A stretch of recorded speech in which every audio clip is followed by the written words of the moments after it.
अरे थांबा, थांबा. आम्ही गुलाबजामुनमध्ये मीठ का टाकतोय? हे नक्की कोणासाठी आहे? याचं उत्तर जाणून घ्यायचं असेल तर हा व्हिडिओ शेवटपर्यंत नक्की बघा. सुरुवात झाली हळदीच्या कार्यक्रमाने आणि काय सांगू, वातावरण एकदम भन्नाट झालं होतं.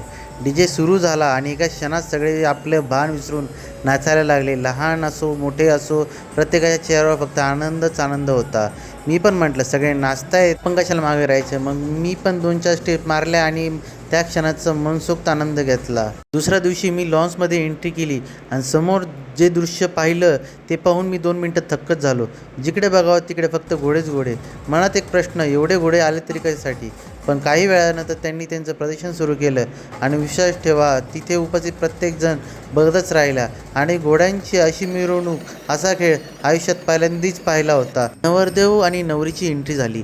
त्यांची स्टेजपर्यंतची मिरवणूक पाहताना मला अगदी विठ्ठलाच्या वारीची आठवण आली. पूर्ण वातावरण उत्साहाने भरून गेलेलं होतं.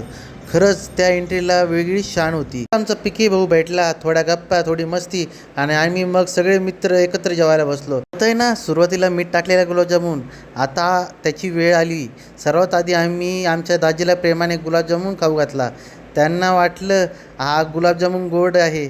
पहिला गुलाबजामुन तोंडात टाकताच पुढच्या क्षणी त्यांचा चेहरा असा झाला, आम्ही सगळे पोट धरून हसायला लागलो. त्या 2 लेजेंड्स पण तिथे आल्या. त्यांनाही अगदी प्रेमाने गुलाबजामुन दिला. त्यांनाही काही विचार न करता आनंदाने खाल्ला आणि पुढच्या क्षणी त्यांच्या चेहऱ्यावरचे एक्सप्रेशन पाहून आम्ही पुन्हा एकदा बेजार हसलो. हा परफेक्ट प्रँक होईल असं आम्हालाही वाटलं नव्हतं.